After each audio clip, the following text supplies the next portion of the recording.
ఆ విధంగా 25 సంవత్సరాల సుదీర్ఘ చరిత్రను ఈరోజు ఈ వరంగల్ గడ్డ మీద మనం జరుపుకుంటా ఉన్నాం. రజతోత్సవ సందర్భంలో జరుపుకుంటా ఉన్నాం. చాలామంది చాలా రకాల ప్రయత్నాలు చేసినారు. ఇక్కడ కూడా ఇప్పుడు కూడా బ్రహ్మాండమైనటువంటి ప్రయత్నాలు చేస్తూ ఉన్నారు. నేను ఒక్కటే మాట చెప్తా ఉన్నా, ఈ గడ్డకు ప్రత్యేకత ఉంది.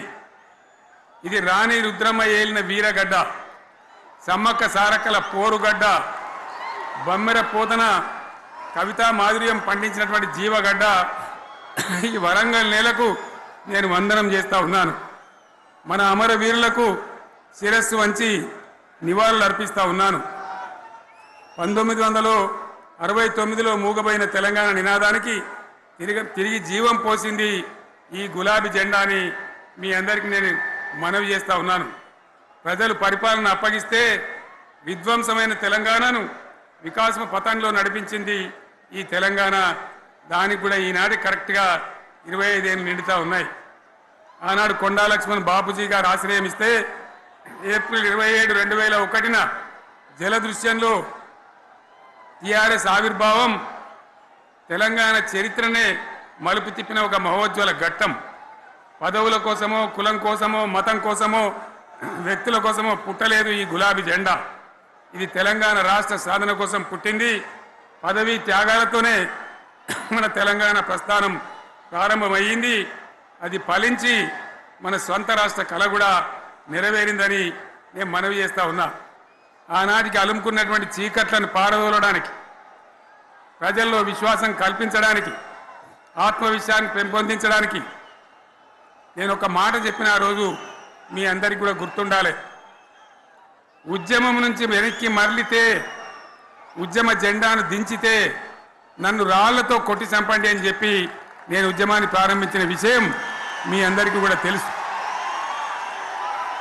ఆ తదనంతరం జరిగినటువంటి స్థానిక పంచాయతీ ఎన్నికల్లో, ఆ తదనంతరం జరిగినటువంటి సిద్దిపేట ఉప ఎన్నికలో ప్రజలు బ్రహ్మాండంగా ప్రాణం పోసి ఊపిరిలిదితే అద్భుతంగా ఉద్యమం ముందుకు పురోగమించిన విషయం మనకు తెలుసు. 60 ఏళ్ల సమైక్య పాలనలో తెలంగాణది ఎంత గోస, ఎంత దుఃఖం, ఎంత వేదన, ఎంత హింస, ఎంత అణిచివేత చూసినామో మనందరికీ కూడా బాగా తెలుసు. గోదావరి కృష్ణనీళ్ళు దక్కకుండా తరలిపోతే తల్లి సనుబాలకు నోచని పిల్లల్లాగా తెలంగాణ బిడ్డలు రోధించారు. కరువుల కాటకాలకు గురయ్యారు. అర్ధరాత్రి కరెంట్లు పెట్టబోయి పాములు గుట్టి, తేలు గుట్టి చాలా భయంకరంగా అనాథల్లాగా చనిపోయినారు. ఆ రకంగా జరుగుతూ ఉంటే ఇక్కడ ఉన్నటువంటి ఆనాడు కాంగ్రెస్లో, టీడీపీలో ఉన్నటువంటి నాయకులు పదవుల కోసం పెదవులు మూసిండ్రు తప్ప ఏనాడు నోరు తీసి కొట్టాడలేదు. గులాబీ జెండా ఎగిరేదాకా కనీసం తెలంగాణ సోయిని కూడా ప్రదర్శించలేకపోయినారు. మీ అందరికీ తెలుసు, తెలంగాణ కోసం అవసరమైన ప్రతి సందర్భంలో పదవులు త్యాగం చేసిన వాళ్ళు బీఆర్ఎస్ బిడ్డలు అని చెప్పి నేను గర్వంగా మనవి చేస్తూ ఉన్నా. కానీ పదవుల కోసం తెలంగాణను ఆగం చేసిన వాళ్ళు ఆనాడు ఉన్నటువంటి కాంగ్రెస్ నాయకులు అని చెప్పి కూడా నేను మనవి చేస్తూ ఉన్నా. చంద్రబాబు నాయుడు ఆనాడు ముఖ్యమంత్రిగా ఉండి ఎంత ఘోరమంటే హైదరాబాద్ నడిబొడ్డున ఉండే తెలంగాణ గడ్డలో ఉండేటువంటి రాజధానిలో మన శాసనసభలో తెలంగాణ పదాన్నే నిషేధించినాడు. తెలంగాణ అనవద్దని స్పీకర్ ద్వారా రూలింగ్ ఇప్పించినారు. ఇదే జిల్లాకు చెందినటువంటి ప్రణయ్ భాస్కర్ గారు ఆ రోజు ఎమ్మెల్యేగా శాసనసభలో తెలంగాణ అంటే అది నేరమైనట్టుగా పరిగణించి తెలంగాణ పదాన్ని నిషేధించేటువంటి ప్రయత్నం చేసినారు. మిత్రులారా, మీకు అందరికీ చరిత్ర తెలుసు. ఆనాడైనా, ఏనాడైనా, ఈవెన్ ఈనాడైనా తెలంగాణకు విలన్ నంబర్ 1 కాంగ్రెస్ పార్టీ అని మనవి చేస్తా ఉన్నా. మనందరికీ కూడా తెలుసా విషయం. తెలంగాణ హైదరాబాద్ స్టేట్ పేరుతో ఉన్ననాడు ప్రజలు వద్దంటుంటే కూడా బలవంతంగా తెలంగాణను ఆంధ్రాతో కలిపిన వాళ్ళే. ఏందా బాబు, ఏందా పని లేదా? రెడ్డి ఎవరెవరు పోండి, మీరు మీకేం పని లేదావా? ఈ 10 మంది కాదు కదా, సభ అంతా ఉంది కదా, ఉండండి, కామ్గా ఉండండి. డిస్టర్బ్ చేయదు మీరు అట్లా. బలవంతంగా ఆనాడు ఆంధ్రలో విలీనం చేసింది కాంగ్రెస్ పార్టీ, జవహర్లాల్ నెహ్రూ. 69లో ఉద్యమం వస్తే 400 మంది తెలంగాణ బిడ్డలను పిట్టల్లాగా కాల్చి చంపింది ఇందిరాగాంధీ ప్రభుత్వం, ఆనాడు ఉన్నటువంటి కాంగ్రెస్ పరిపాలన. మళ్ళీ 2001 నుంచి మనం విజృంభిస్తే నంగనాచిలాగా ఇదే కాంగ్రెస్ వచ్చి మన బలాన్ని మన ఊపును చూసి పొత్తు పెట్టుకొని తెలంగాణ ఇస్తామని నమ్మబలికి మనతో పొత్తు పెట్టుకున్నది కూడా మీరు చూసినారు. మళ్ళా ఎగ్గొట్టే ప్రయత్నం చేసినారు, 14 ఏళ్ళు ఏడిపించినారు. అది మీ అందరికి తెలుసు.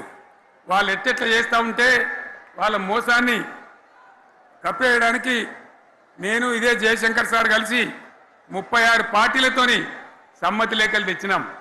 దేశ రాజకీయ వ్యవస్థను మొత్తం ఒప్పించినాం, కాంగ్రెస్ మెడలు వంచినాం. అప్పటికి కూడా ముందుకు రాకపోతే కేంద్ర మంత్రి పదవుల్లో ఉన్నటువంటి మేమందరం, ఇక్కడ రాష్ట్రంలో మంత్రులుగా ఉన్నటువంటి మిత్రులు అందరం కూడా రాజీనామాలు వాళ్ళ ముఖాన కొట్టి బయటకు వచ్చి మళ్ళా ఉద్యమ జెండాలు పట్టుకున్నాం. ఆ తర్వాత కూడా కదిలిసి రాకపోతే నేను ప్రాణాలకు తెగించి చివరికి ఆమరణ దీక్షకు పొందుకున్న సంగతి కూడా మీకు తెలుసు. ఆ సందర్భంలో భయపడ్డ కాంగ్రెస్ పార్లమెంట్లో ప్రతిపక్షాలన్నీ కాంగ్రెస్ గొంతు పట్టుకుంటే అప్పుడు దిగివచ్చి తెలంగాణ కోసం ప్రకటన చేసిన విషయం మీకు తెలుసు. మళ్ళీ ప్రకటన వెనక్కి తీసుకొని మళ్ళా వెనుకకు పోయినారు. ఆ తర్వాత సకల జనుల సమ్మె కావచ్చు, సాగర హారాలు కావచ్చు, వంట వార్పులు కావచ్చు, అనేక రూపాలలో విజృంభించి మళ్ళీ భయంకరమైన పోరాటం చేసినాం. మళ్ళీ 3 ఏళ్ల తర్వాత వాళ్లకు రాజకీయ అవసరం ఏర్పడి ఆనాడు వచ్చి మళ్ళీ తెలంగాణ ఇస్తామని ప్రకటించి వాళ్ళకి ఇష్టం లేకపోయినా తెలంగాణ సృష్టించినటువంటి ఆ సుడిగాడుపులుగా తట్టుకోలేమని భయపడి తెలంగాణ ఇచ్చిన విషయం కూడా మీకు తెలుసు. తదనంతరం ప్రజలు మనకు అధికారం ఇచ్చినారు. దాన్ని మనం ఏదో అధికారం అనుభవించడానికి తీసుకోలే, బాధ్యతగా తీసుకున్నాం. ఎంత బ్రహ్మాండంగా పనిచేసినాం. రాష్ట్రాన్ని మన చేతిలో పెడితే ఎక్కడున్న తెలంగాణను ఎక్కడ తీసుకొని పోయినాం.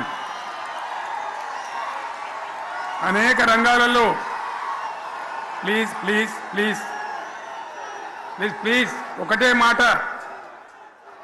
ఏ బాబు ఇక్కడ నేను మాట్లాడుతున్నా, అక్కడ మీరు మాట్లాడుతున్నా, మీకు ఏమైనా అర్థం ఉన్నదా? ఏది అర్థం కావాలి ప్రజలకు? ఏం పని లేదావా? ఇదేం పద్ధతి? మీరు పార్టీ కార్యకర్తలేనా? సైలెన్స్ ఉండండి.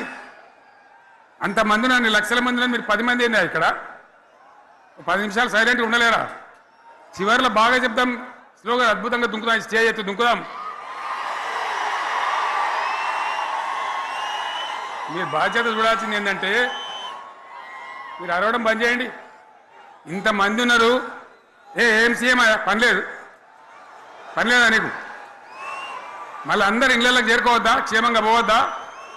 ఎక్కడెక్కడి నుంచో దూరం నుంచి ఎక్కిన వాళ్ళు ఉన్నారు. 10 నిమిషాలు మీరు సైలెంట్గా ఉండండి. ముందరున్న వాళ్ళు 10 ఏళ్ళ బీఆర్ఎస్ పాలనలో ఎక్కడున్న తెలంగాణ ఎక్కడికి పోయింది? ఎన్ని రంగాలలో ఎన్ని అవార్డులు వచ్చినాయి? ఎన్ని అద్భుతమైన పనులు చేసి చూపెట్టినాం. తెలంగాణ అంటే ఒకప్పుడు వెనుకబడ్డ ప్రాంతం, ఎగతాళి చేయబడ్డ ప్రాంతం, పనికిమాలిన ప్రాంతం అనే పేరు పెట్టిన ప్రాంతం. కానీ ఎన్ని రంగాలు, తలసరి ఆదాయాన్ని బ్రహ్మాండంగా పెంచినాం.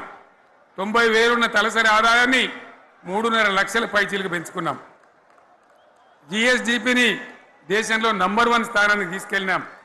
తెలంగాణలో బ్రహ్మాండంగా పెండింగ్ ప్రాజెక్టులన్నీ కూడా కంప్లీట్ చేసుకున్నాం. కల్వకుర్తి కావచ్చు, నెట్టెంపాడు కావచ్చు, భీమా కావచ్చు, ఎల్లంపల్లి కావచ్చు, మిడిమానేరు కావచ్చు, అక్కడ మేఘాల మీద పనిచేసి దాన్ని అంతా కూడా కంప్లీట్ చేసి ఒక్క పాలమూరు జిల్లాలోనే 10 లక్షల ఎకరాలకు సాగునీళ్ళు ఇచ్చుకున్నాం. బ్రహ్మాండమైనటువంటి ఇరిగేషన్ ప్రాజెక్టు కంప్లీట్ చేసుకున్నాం. 3.5 లక్షల టన్నుల వడ్లు పండించే స్థాయికి తెలంగాణను తీసుకొని పోయినాం. వరంగల్ గడ్డ కోసం, ఇదే జిల్లా కోసం పెండింగ్లో ఉన్న దేవాదుల ప్రాజెక్టును కంప్లీట్ చేసి ఈ గడ్డకు నీళ్లు తెచ్చుకున్నాం. 3 ఏళ్లలో కాళేశ్వరం ప్రాజెక్టు కట్టుకున్నాం. వాగుల మీద వంకల మీద చెక్ డ్యాములు కట్టుకున్నాం. మిషన్ కాకతీయ పేరు మీద చెరువులన్నిటి పూడికలు తీసుకున్నాం. ఒక అద్భుతమైన తెలంగాణను తయారు చేసుకున్నాం. పడావు భూములన్నీ పంట పొలాలుగా మార్చుకున్నాం. ఆనాడు బీఆర్ఎస్ పాలనలో చెరువుల నిండా జలరాశులు, రైతుల కళ్ళాల నిండా ధాన్య రాశులతోని బ్రహ్మాండంగా తెలంగాణ అద్భుతంగా పురోగమించిన విషయం మీకు తెలుసు.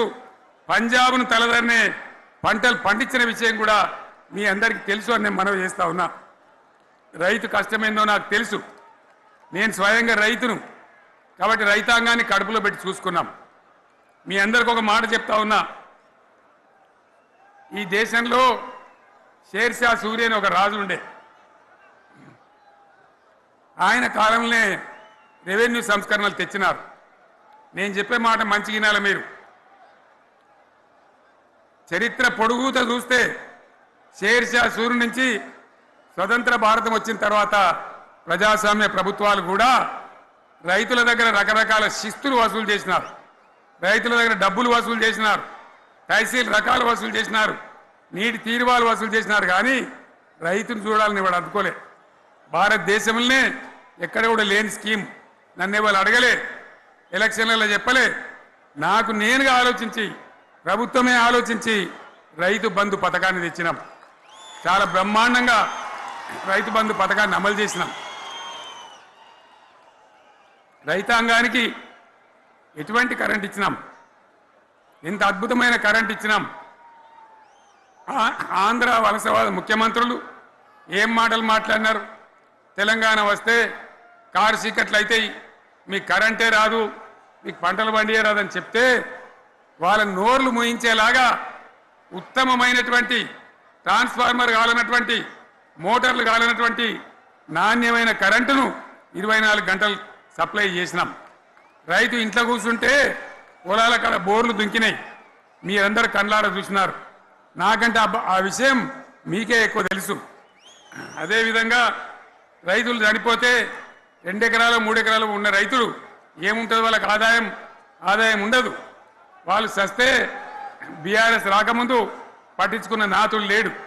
అదే బీఆర్ఎస్ వచ్చిన తర్వాత రైతు బీమా ఇచ్చి వాళ్ళు చనిపోయినాక 8 రోజుల్లోనే వాళ్లకు రైతు బీమా అందే విధంగా ఆనాడు చర్యలు తీసుకున్నాం.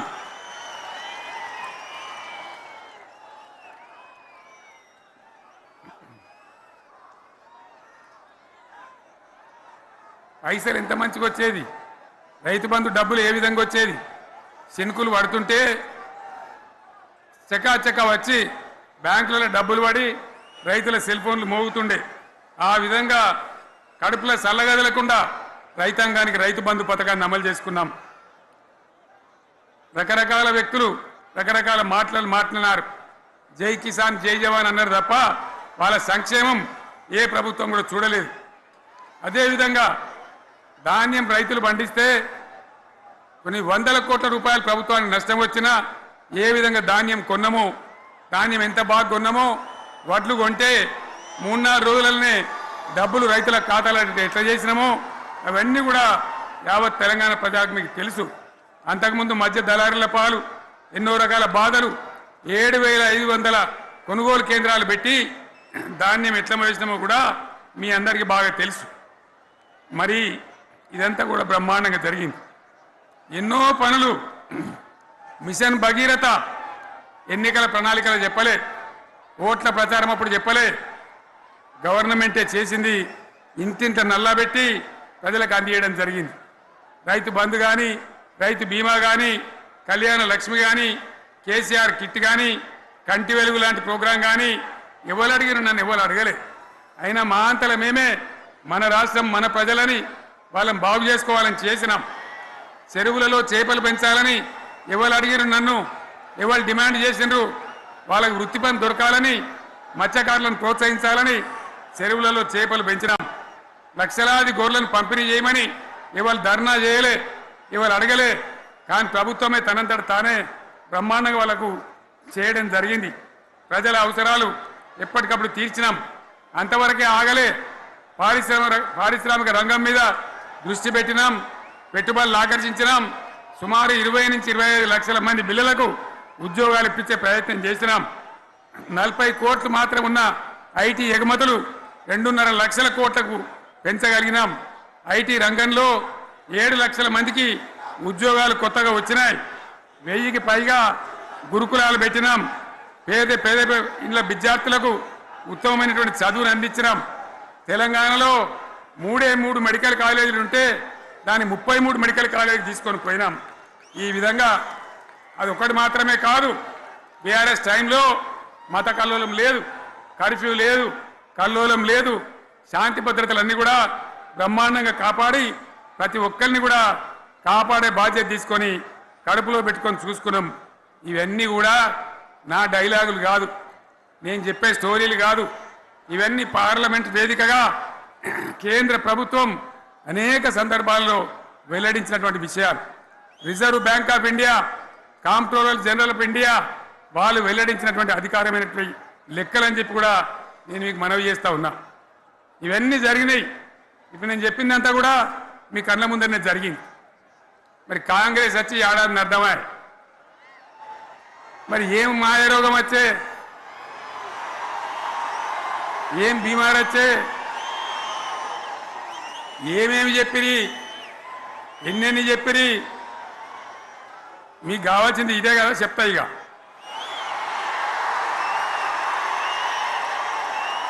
వాళ్ళ కథ చెప్పే ముందు మన కథ కూడా చెప్పాలి కదా. ఏమేం మాటలు మాట్లాడినరు? అరే మళ్ళేం సీఎం పెట్టిరా భయ్, ఎక్కడికెళ్ళి మోపోయినరా మీరు?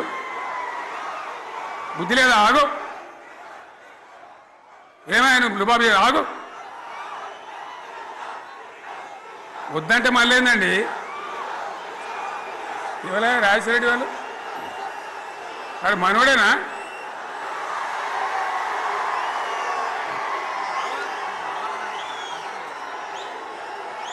ఇన్ని మాటలు చెప్పి వరుస బట్టి గోల్మాల్ దింపుట్ల కాంగ్రెస్ను మించిన వాళ్ళు లేడు,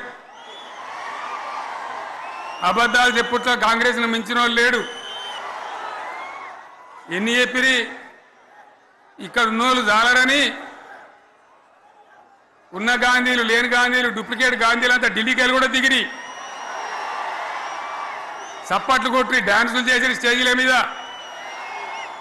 ఒకటి చెప్పిండ్రా? ఏమిత్తాడా కేసీఆర్? రైతు బంధు 10,000 ఇస్తాడు, మేము 15 ఇస్తాం. చెప్పిండ్రా? చెప్పిండ్రా లేదా? చెప్పిండ్రా?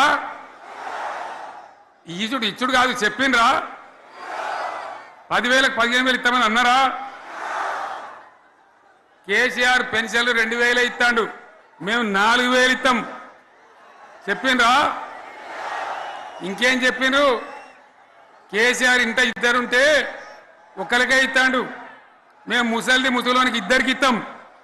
చెప్పిండ్రా? చెప్పిండ్రా లేదా? అన్న మీరు మధ్యన్న వాళ్ళు చెప్తలేరు, చెప్పిండ్రా?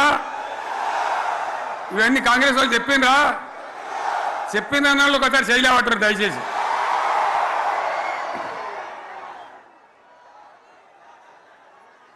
దివ్యాంగులకు కేసీఆర్ 4,000 ఇస్తాడు పెన్షను, మేము 6,000 ఇస్తామండి అన్నారా? ఇక చదువుకునే ఆడిపోరగాళ్ళకు స్కూటీలు కొనిస్తామండి, కొనిచ్చారా? అన్నారైతే అన్నారు కదా. విద్యార్థులకేమో విద్యా కార్డు ఇస్తామండి, 5 లక్షల గ్యారంటీ కార్డు, బ్యాంక్ కార్డు ఇస్తామండి. ఇట్లా ఎన్ని మాటలు చెప్పారు? ఇక ఉరుకురి ఒకరినికోడు ఉరుకురి 2 లక్షల లోన్ తెచ్చుకొని డిసెంబర్ 9 నాడే కథం, ఒక కలంపోడుతోనే కథం అన్నరా? అన్నరా? మరి చేసిండ్రా? చెయ్యలే. ఇక వడ్లు కొంటే ఒక వడ్లు కాదు, ఆనాడు మనమే కొనుగోలు కేంద్రాలు పెట్టి కనీసం మద్దతు ధర వచ్చేటట్టుగా మొలకొచ్చినా, తడిసిపోయినా, రంగు మారినా రైతులు కాబట్టి, మన బిడ్డలు కాబట్టి గవర్నమెంట్కు 500 కోట్లు నష్టం వచ్చినా సరే మొత్తం కొనురు రాని నేను చెప్పినా కొనిపించిన. బాధ కాలే. వాళ్ళేం చెప్పిండ్రు? పబ్లిక్ను బోల్తా కొట్టేయడానికి మేము కింటాలకు 500 బోనస్ ఇస్తాం, మక్కలకి ఇస్తాం, వడ్లకి ఇస్తాం, ప్రతి పంటకి ఇస్తాం. చెప్పిండ్రా? ఇటువంటివి ఎప్పుడే కాదు, వీటితోని ఇంకొక 420 హామీలు చెప్పాను. వాళ్ళ నోటికి మొక్కాలే. కళ్యాణ లక్ష్మి కేసీఆర్ ₹1,00,000 ఇస్తాడు, మేము వస్తే తులం బంగారం కూడా కల్పిస్తామండి అన్నారా? ఏమన్నా నత్తందా?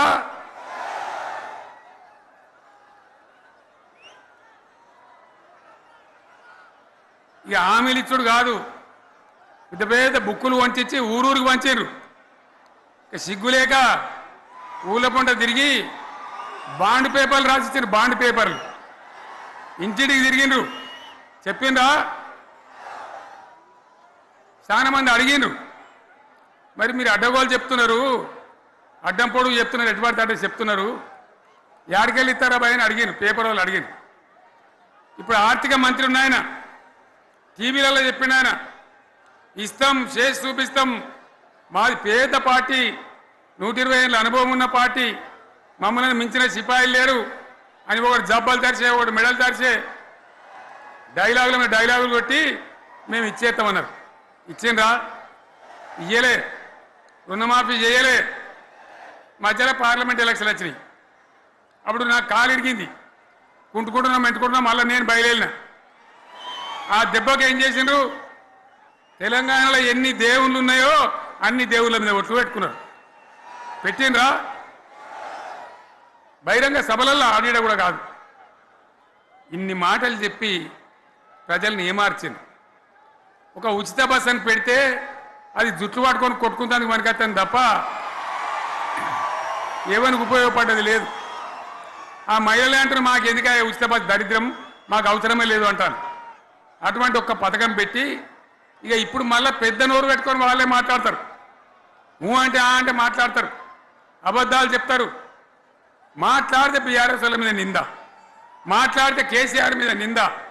ఇది ఒక అలవాటు చేసుకొని ఎవరికి నోరుంటే వాంతే లెక్క అనే పద్ధతిలో అడ్డమైన మాటలు మాట్లాడుతూ చాలా ఘోరంగా మోసం చేస్తూ ఉన్నారు.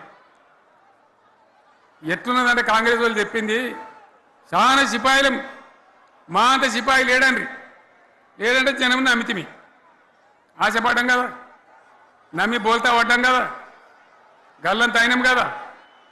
ఒక ఊళ్ళే మొలక నాట్లేసే టైం వస్తే అలుకుడు చేస్తాను, బడ్డాలుతాను. మొలకకు అలుకుడు చేస్తాం కదా, తుకాలు పోయేమా పెద్ద మొగోడని ఒకరిని పిలిచిరట. మొగోడని మొలకాల్చడానికి పిలిస్తే ఎలుక పిల్లని చూసి ఎల్లంకర పడ్డాడు. ఇక మా అంత సిపాయిలు లేరు, మేము తెచ్చే ఇస్తాం, 6 సందమామలు పెడతాం, 7 సూర్యులు పెడతాం అని నమ్మబలికి ప్రజలను దగా చేసి మంచిగున్న తెలంగాణ నాగం పట్టించి ఓట్లు వేయించుకొని ప్రజలను మోసం చేసిండ్రు, దగా చేసిండ్రు. ఈ మాట నిజం, మీ అందరికి తెలుసు. ఇవాళ ఏం మాట్లాడతారు? మమ్మల్ని ఎవరు నమ్ముతలేడు, మాకు అప్పు ఉడతలేదు, యాడికెళ్ళి తెచ్చియాలి అని ఇప్పుడు మాట్లాడుతున్నాం. అప్పుడేమో మాకు అపారమైన అనుభవం ఉంది, మేము చేస్తామన్నారు. ఒక్క మాట చెప్తున్నాం మిత్రులారా, ఇక్కడ నోళ్ళం మనమే కాదు, నా ప్రసంగం టీవీలలో వినేటువంటి కోటాను కోట్ల మందికి కూడా నేను మనవి చేస్తా ఉన్నా. ఇంత మోసం ఉంటుందా? ఇంత దగా ఉంటుందా? ఓట్లయితే రాని అవతల పడదామని ముచ్చట్నా? ఎంతవరకు ఇది కరెక్టు? తెలంగాణ ఎంత మంచిగా పోయేది, ఇప్పుడు బొందలు పడగొట్టినరా? ఎంత ఘోరమైనటువంటి ఫలితం మనం చూస్తున్నాం. ఇవాళ ఏం జరుగుతూ ఉంది? మళ్ళీ అన్ని మోపైనాయి. ఇక దుకాణం పెడతామన్నారు, లొల్లు పెట్టిండ్రు, బొబ్బ పెట్టిండ్రు. ఇక ఓట్లయినాక ఎత్తడు, తవ్వడు, మోయాడు. బాయి పడతాం జోరుగా చెప్తే 6 నెలల ఏమయ్యారంటే ఇక ఆయనతో రేపు అవుతుంది, ఎల్లుండి అవుతుంది, సంక్రాంతికి అవుతుంది, దీపావళికి అవుతుంది, మార్చి 31కి అవుతుంది. మార్చి 31 లేదు, మన్ను లేదు, ఏది కూడా చేసింది లేదు. మొత్తం ఆర్థిక పరిస్థితిని దెబ్బతీసింది. తెలివి తక్కువ పనితోని, అవివేకం వల్ల, అజ్ఞానం వల్ల పరిపాలన చేయరాక సర్వనాశనం చేసింది. రాష్ట్ర ఆర్థిక పరిస్థితి ఎంత మంచిగా ఉండే, ఎంత బాగా పోతా ఉండే. మేము కష్టపడి కడుపు కట్టుకొని నోరు కట్టుకొని సంవత్సరానికి 10 నుంచి 15 వేల కోట్ల ఆదాయం పెంచినాం. అనేక రివ్యూ మీటింగులు చేసినాం. ఎంత బాగా తీసుకొని పోయినాం, తెలంగాణను ఎట్లా తయారు చేసినాం, ఆ విధంగా తీసుకొని పోయినాం. ఇవాళ ఒక్క మాట మీరు అందరూ ఆలోచన చేయాలి. ఇక్కడ ఉన్న వాళ్ళు కానీ, నా మనసు బాధ అవుతుంది, నా మనసు కాలుతుంది, ఇబ్బంది అవుతుంది. నా కళ్ళ ముందటనే తెలంగాణ ఇట్లా కావడం నాకు దుఃఖం కలిగిస్తూ ఉంది. నేను ఆవేదనతో చెప్తున్నా ఈ మాట. ఒక్క మాట మీరు అందరూ ఆలోచన చేయండి. తెలంగాణలో భూముల ధరలు ఎట్లుండే? కేసీఆర్ ముఖ్యమంత్రి ఉన్నప్పుడు, బీఆర్ఎస్ రాజ్యం చేసినప్పుడు భూముల ధరలు ఎట్లుండే? ఆనాడు కొనేటోళ్ళు ఎక్కువ ఉండిరి, అమ్మేటోళ్ళు తక్కువ ఉండిరి. ఇవాళ ఆపదకి అమ్ముకుందామంటే భూములు కొనేటోడున్నాడా?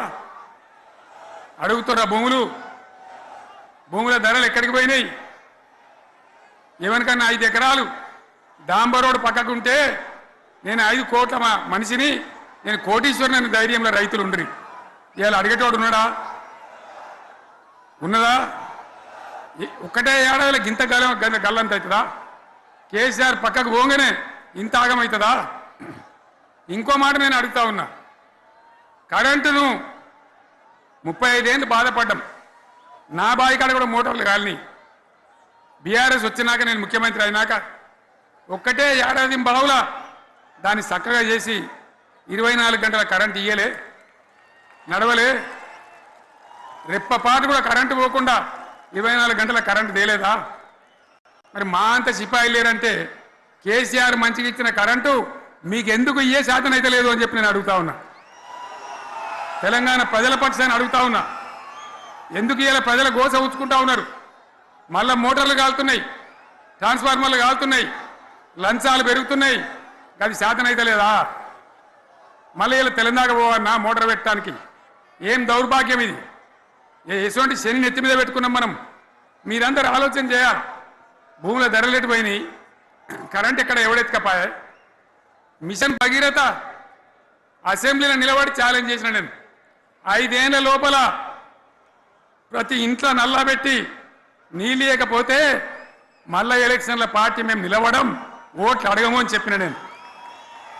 ఎవరు చెప్పాలి? దమ్మున్నోడే చెప్పాలి. చేసి చూపించినాం, నడిపించినాం. ప్రతి ఇంట్లో నల్లా పెట్టినాం. కృష్ణా గోదావరి నీళ్లు తెచ్చి ప్రతి ఇంటి ముందర దుంకిచ్చినాం. అది మీరందరూ దానికి సాక్ష్యం. ఇలాగా మంచినీళ్ళు కట్నే ఇల్లు పెట్టినపోయి ఉన్న పథకం కేసీఆర్ ఆయమల్ని అయిపోయింది. ఇంకా మంచినీళ్ళు కూడా ఇయ్యే శాతం అయితే లేదా? మేము ఇంత సిపాయిలం అంత సిపాయిలం అని ఎగిరెగిరి దుంకితే మాట్లాడితే మంచినీళ్ళు ఇచ్చే కూడా శాతం అయితే లేదా? మంచినీళ్ళు పోతాయి, కరెంటు పోతుంది, వడ్లు కొనే దిక్కు లేదు. వడ్లు కొంటాను రా, కళ్ళాల కాడ 15 రోజులు వడ్లు కొనే దిక్కు లేదు, అడిగే దిక్కు లేదు. సర్కారు కొనకపోతే దిక్కుమాలని దేవుడా అని ప్రైవేట్ మిల్లర్లకు అమ్ముకుంటున్నాం. మళ్ళీ అక్కడ దళారీలు, అక్కడ దోపిడీ, మళ్ళీ రైతాంగం దోపిడీకి గురవుతున్నది. మళ్ళీ 2014 కంటే ముందటి పరిస్థితులు వస్తూ ఉన్నాయి. ఆ విధంగా ఎందుకు జరుగుతూ ఉంది? ఇది ఎవరి అసమర్థత? కాంగ్రెస్ ప్రభుత్వం యొక్క అసమర్థత కాదా? ఈ కాంగ్రెస్ కాటేయడం కాదా? నేను ఒక్కటే మాట మిమ్మల్ని కోరుతా ఉన్నా, ప్రజలకు నేను అడుగుతా ఉన్నా. పేదలు గుడిసెలు వేసుకుంటారు, ప్రభుత్వ జాగాలలో పాపం తెలిసి తెలియక కొన్ని వేసుకుంటారు. బీఆర్ఎస్ గవర్నమెంట్లో హైదరాబాద్తో సహా, వరంగల్తో సహా అనేక పట్టణాలలో, అనేక ప్రాంతాలలో రాష్ట్ర వ్యాప్తంగా లక్షలాది మందికి మేము పట్టాలు ఇచ్చినాం. బుల్డోజర్లు పెట్టి, జేసీబీలు పెట్టి మేము చెరువులలో పూడికెళ్ళి తీస్తే వీళ్ళేమో హైడ్రా అని మన బొందా అని పెట్టి పేదల ఇండ్లు కూడా కొడతా ఉన్నారు. ఆనాడు చెరువు పూడికెళ్ళి తీసిన బుల్డోజర్లు ఇలా పేదల ఇండ్లు కూడా కొడతా ఉన్నాయి. ఇవన్నీ మనం చూస్తూ ఉన్నాం.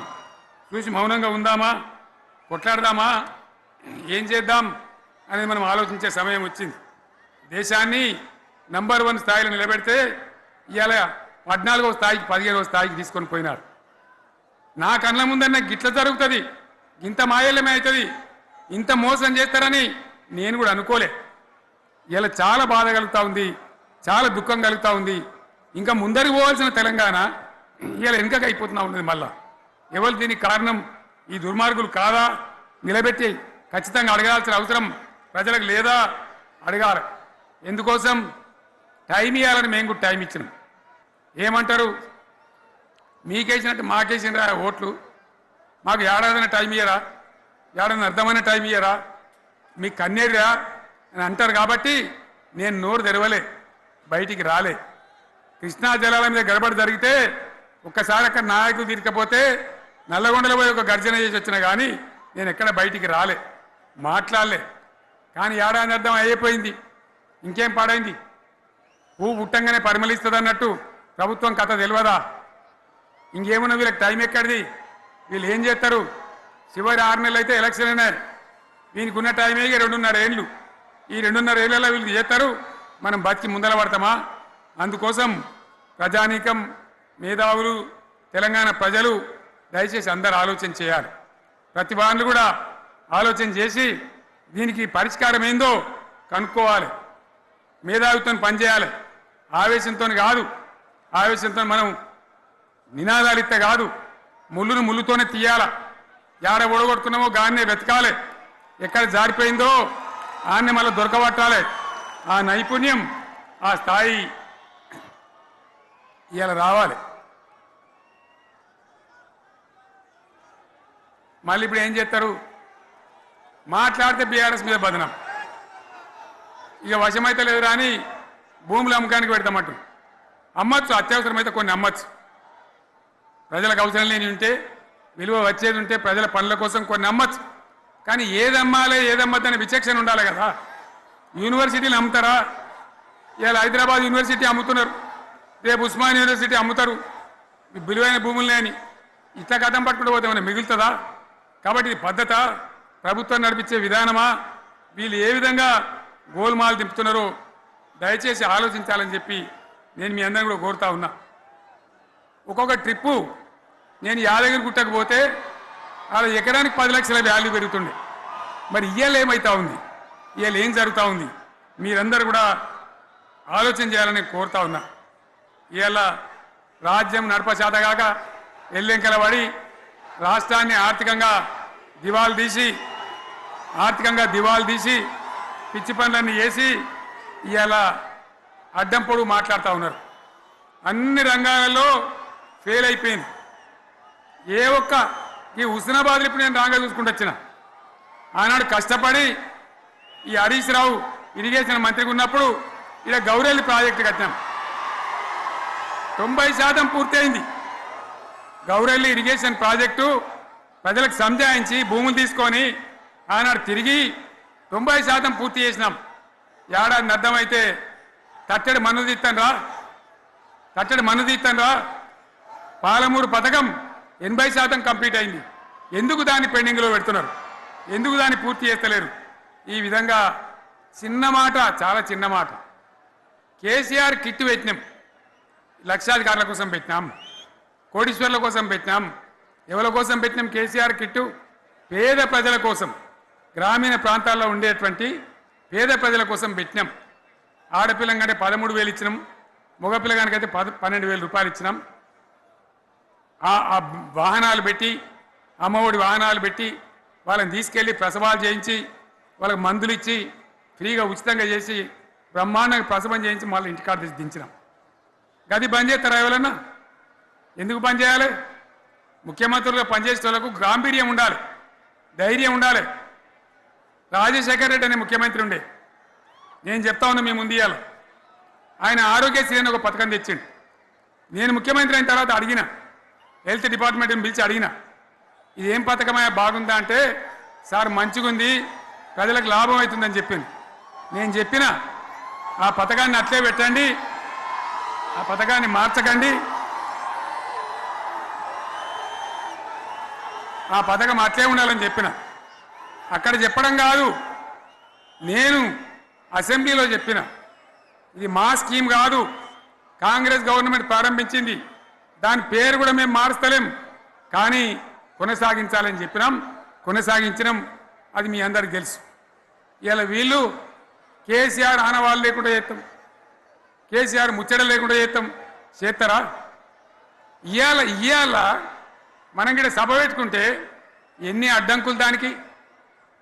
ప్రైవేట్ స్కూళ్ళు బస్సులు ఇస్తే వాళ్ళకు నోటీసులు ఇవ్వడం, అడుగడుగున ఆర్టీఏ అధికారులను పెట్టి పోలీసులను పెట్టి ట్రాఫిక్లు జామ్ చేయడం. ఇప్పుడు కూడా సభకు రావాల్సిన వాళ్ళు 1,50,000 మంది బయటనే ఆగిపోయింది. ఇటు హనుమకొండ దిక్కు, అటు హుజరాబాద్ దిక్కు, ఇటు సిద్దిపేట దిక్కు 3 రోడ్ల మీద కూడా జాములున్నాయి. నేను అడిగిన నాయకులు ఏంది అంటే, ఇబ్బంది అవుతుంది సార్, రానిత్తలేరు, మధ్యలో ఇబ్బందులు కలిగిస్తున్నారు. కొన్ని లారీలు తెచ్చి అడ్డం పెట్టాను పనికిమాలని అని చెప్పి జామ్ అయిపోయి అక్కడనే ఆగిపోయింది. నేను అన్న ఇంకో అర్ధగంట ఆగి మాట్లాడదామంటే మా వాళ్ళంతా ఉండి లేదు మనోళ్ళు దూరం పోవాలి, ఇక రానోళ్ళు ఎట్లా అందరూ మనం మాట్లాడి సభ ముగించాలని చెప్తే నేను వేదిక మీదకి వచ్చిన. ఇన్ని అడ్డంకులు ఇంత కడుపు ఆపుతారా? బీఆర్ఎస్ సభలను ఆపుతారా?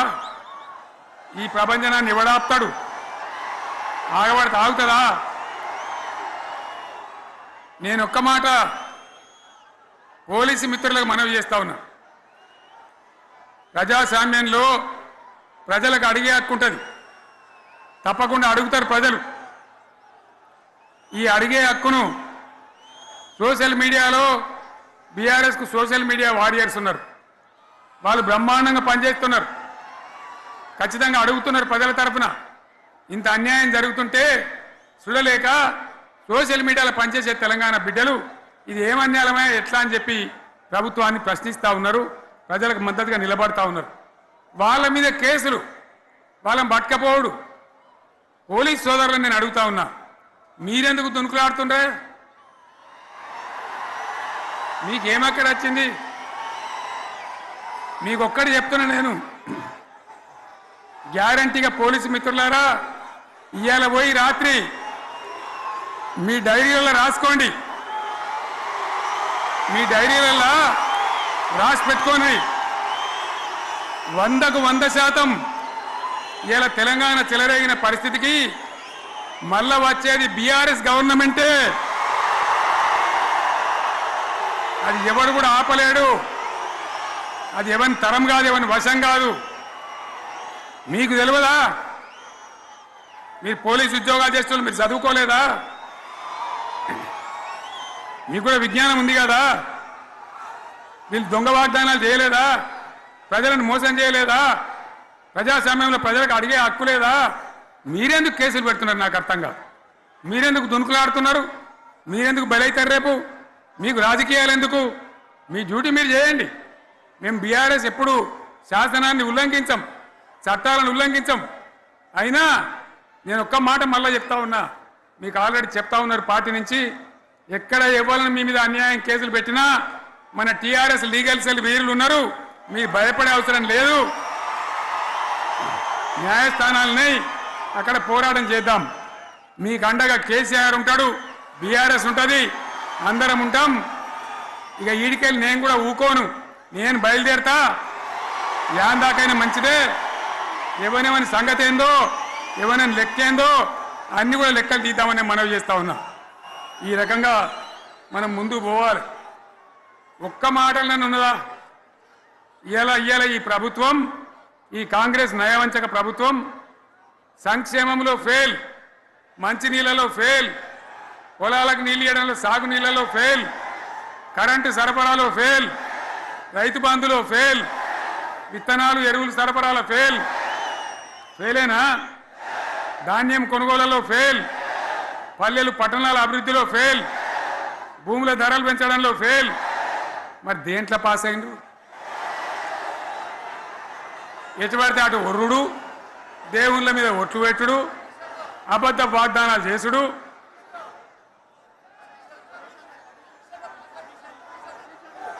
అగో కమిషన్ అట 20-30% కమిషన్లు తీసుకున్నాడు, సంచులు నింపుడు, సంచులు మోసుడు.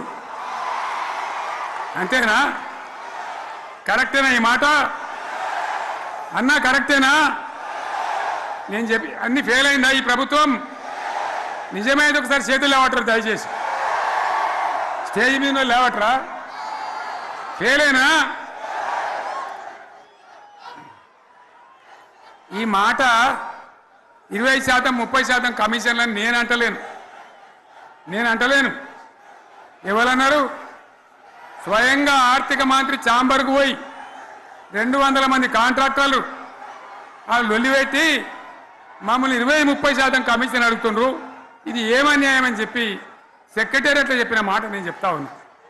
ఈ విధంగా మాజీ సర్పంచులు పాపం వాళ్ళు పనిచేసిన మా బిల్లులు ఇవ్వమంటే వాళ్ళ గోస ఉంచుకుంటా ఉన్నారు.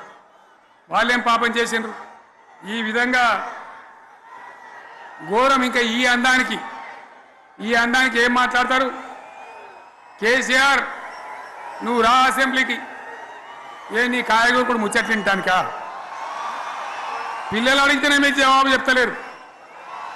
పిల్లలు అడిగితేనే చెప్తలేరు. ఉన్నది ఉన్నట్టు నిలబెడితే ఆ ఆర్థిక మంత్రి అసెంబ్లీలో లేచి 20% కమిషన్ తీసుకుంటాను కేటీఆర్ మాట్లాడితే ఆయన లేచి భుజాలు తడుముకుంటాడు. నీకెందుకయ్యా బాధ? నువ్వు తీసుకుంటేనే నీకు బాధ ఉండాలి కదా. లేచి పేదలు ఉల్లి పెడతా ఉన్నాడు ఆయన అసెంబ్లీలో. ఈ విధంగా చాలా గందరగోళంగా అవివేకంతో అజ్ఞానంతో చాలా ఘోరం చేసి అడ్డమైన మాటలని చెప్పింది. దాంతో మనం కూడా గోల్మాలైపోయినాం.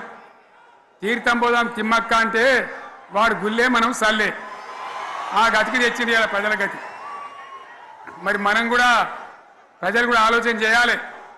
ఆవేశం కాదు. గాడిదలకు గడ్డేసి బలరకు పాల్పడితే వస్తాయా? మరి ఇప్పుడు ఏం చేయాలో ఆలోచించాలి. ఓ తమ్ముడు అన్నాడు హైదరాబాద్లో, ఆయన ఇల్లు కూడా కొడితే, కేసీఆర్ అన్నా యాడున్నావు నువ్వు రావాలి, కత్తి వాంచేతలు పడితే యుద్ధం నన్ను చేయమని పడుతుంది. అంతేనా? ఇది కూడా విచారించాలి ప్రజలు. మీకు అర్థం కావాలని నేను చెప్తా ఉన్నా. అందుకే ఓడగొట్టుకున్న కారణే వెతుక్కోవాలి. మీ వెంట బీఆర్ఎస్ ఉంటుంది, మీ వెంట కేసీఆర్ ఉంటాడు. 100% మళ్ళా తెలంగాణ విజయం సాధించాలి, గులాబీ జెండా ఎగిరేయాలి, అద్భుతమైన తెలంగాణను మళ్ళీ సాధించాలి. ఇక బీజేపీ కథ 11 ఏళ్ళ రాజ్యం చేయబట్టి తెలంగాణకు 11 రూపాయలు ఇచ్చిండ్రా? వాటిదే బబ్రాజమానం భజగోవిందం. శుష్కప్రియాలు శూన్యాస్తాలు తప్ప ఏమి ఇయ్యలే. 157 కాలేజీలు పెడితే మెడికల్ కాలేజీలు ఒక్కటన్నా తెలంగాణకి ఇచ్చిండ్రా? ఒక్క ప్రాజెక్ట్ కన్నా జాతీయ హోదా ఇచ్చిండ్రా? ఇక కాంగ్రెస్ వాడు ఇట్లా అంటే బీజేపీ వాడు అట్లా. ఏది లేదు. ఇక ఉల్టా మనయే ఖమ్మంలో 7 మండలాలు గుంజుకున్నారు. సీలేరు ప్రాజెక్టు గుంజుకున్నారు. నరేంద్ర మోడీ మాట్లాడతాడు. ఏం మాట్లాడతాడు? తెలంగాణ వచ్చిందిరా అని తెలంగాణలో సంతోషపడితే తల్లిని చంపి బిడ్డను బతికిచ్చిండ్రు అంటాడు. ఎన్నోసార్లు అంటాడు, ఒక్కసారి కాదు. ఈ విధంగా అది కూడా మనం అనిపించేది కాదు. ఈ సందర్భంలో ఒక మాట బీజేపీ అంటే నాకు జ్ఞాపకం వచ్చింది. ఇవాళ కేంద్ర ప్రభుత్వం కగార్ అనే ఆపరేషన్ పేరు మీద ఛత్తీస్గఢ్లో యువకులను గిరిజనులను ఊచకోత పోతా ఉన్నారు. అది ధర్మం కాదు. వీళ్ళు ఏమవుతున్నది? నక్సలైట్లు ప్రతిపాదన పెడుతున్నారు. మేము ప్రభుత్వం దగ్గరకు వచ్చి చర్చలు చేయడానికి సిద్ధంగా ఉన్నాము అంటున్నారు. నేను కోరుతా ఉన్న కేంద్ర ప్రభుత్వాన్ని, బలమున్నది కదా అని చంపుకుంటా పోవుడు కాదు, అది ప్రజాస్వామ్యం కాదు. ఆపరేషన్ కగార్ వెంటనే ఆపేయండి. వాళ్ళని పిలిచి, ఆ నక్సలైట్లను పిలిచి డెమోక్రటిక్ స్పేస్ ఇచ్చి చర్చలు జరపండి. వాళ్ళు ఏం మాట్లాడతారో చూడండి. అది కూడా నల్లనా తెల్లనా దేశం ముందరికి రాని. కానీ అట్లా కాదు, మొత్తం ఏరి పారెత్తాం, కోసి పారెత్తాం, నరికి పారెత్తాం అంటే మిలిటరీ ఉన్నది మీ దగ్గర కొడతారు. కానీ ప్రజాస్వామ్యం అనిపించుకోదు. ఈ మాట ఢిల్లీకి ఉత్తరం పంపిద్దామా? మీరందరూ సపోర్ట్లు కొడితే